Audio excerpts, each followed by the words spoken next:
je vous lis dans le livre de la Genèse, le chapitre 18, les versets 16 à 33.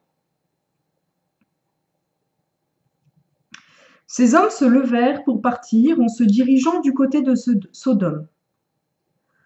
Abraham les accompagna pour les reconduire. Alors l'Éternel dit : « Cacherai-je à Abraham ce que je vais faire ? Abraham deviendra une nation grande et puissante, et toutes les nations de la terre seront bénies en lui. En effet, je l'ai choisi afin qu'il ordonne à ses fils et à sa famille après lui de garder la voie de l'Éternel en pratiquant la droiture et la justice.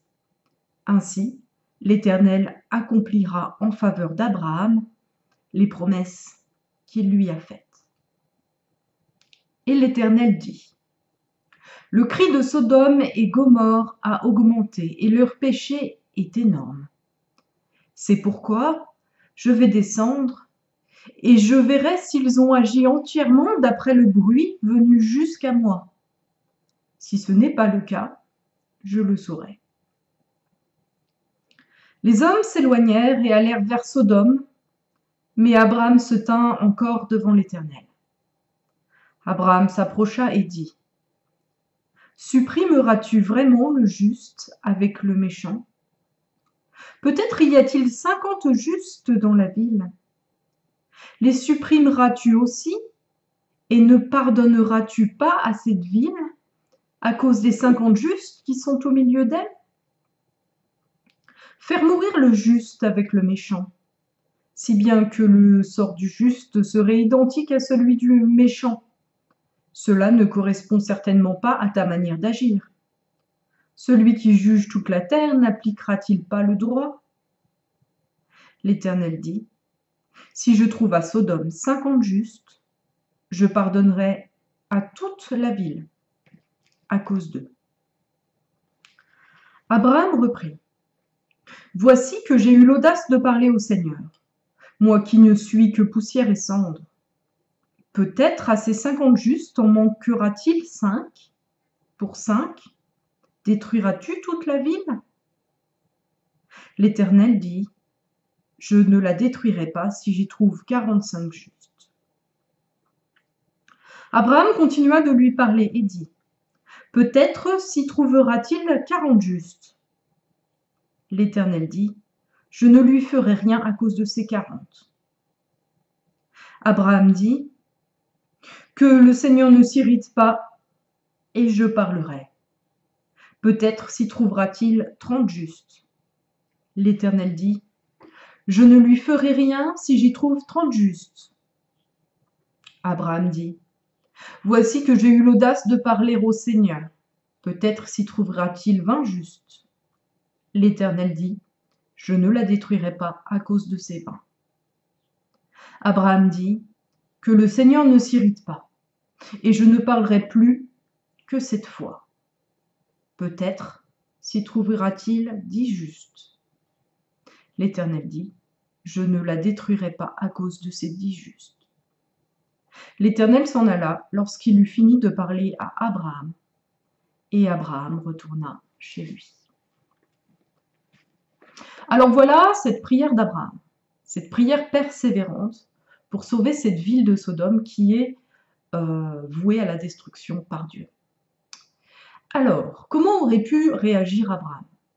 Cela ne vous a pas échappé, au début de ce texte, Dieu lui redit ses promesses. Il lui promet qu'il deviendra une nation grande et puissante, et que toutes les nations de la terre seront bénies en lui.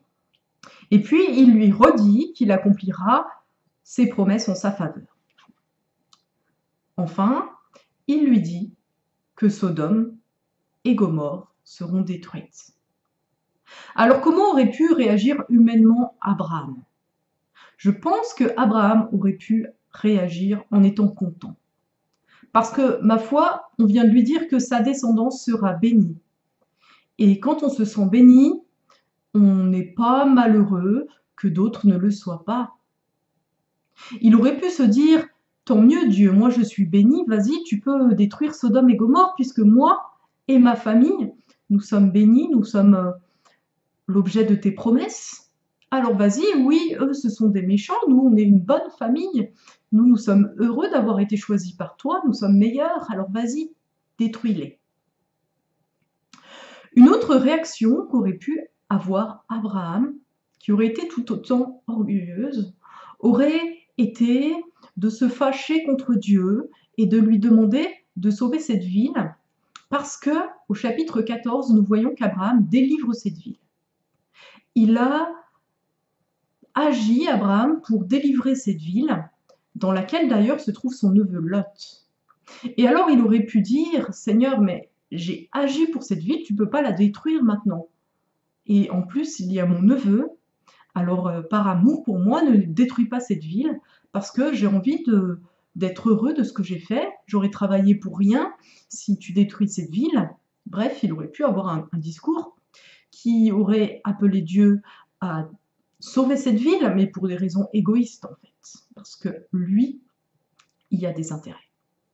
Mais ce n'est pas ce que fait Abraham. Abraham appelle Dieu à sauver la ville pour des raisons bien plus hautes. La première de ces raisons, c'est la justice. Il dit qu'il n'est pas juste que tout le monde meure si certains sont justes. Il dit qu'il n'est pas juste que le juste meure avec le méchant. Et ça, c'est tout à fait compréhensible. Mais Abraham va même plus loin que cela. Il va jusqu'à demander le pardon de la ville entière. C'est-à-dire qu'il demande non seulement que les justes ne meurent pas avec le pécheur, mais il demande que grâce soit faite à toute la ville à cause des justes. Alors cela est marquant. Souvent, quand des gens ont une situation privilégiée, par exemple quand ils sont rois, parfois ils abusent de leur pouvoir et ils gouvernent à leur propre profit. Ils ne pensent qu'à eux. Parfois, c'est le cas des grands rois, des bons rois. Ils tâchent de faire justice. Ils font en sorte que la justice règne dans le pays. Mais Abraham va plus loin que cela. Abraham veut faire grâce. Et il ressemble ainsi à Dieu. Parce que ma foi, on voit que Dieu veut faire grâce. On voit sa grâce et sa miséricorde dans ce qu'il dit, même si ce qui est promis à Sodome et Gomorrhe est dur. En effet, au verset 21, il nous est dit « Je vais descendre et je verrai s'ils ont agi entièrement d'après le bruit venu jusqu'à moi.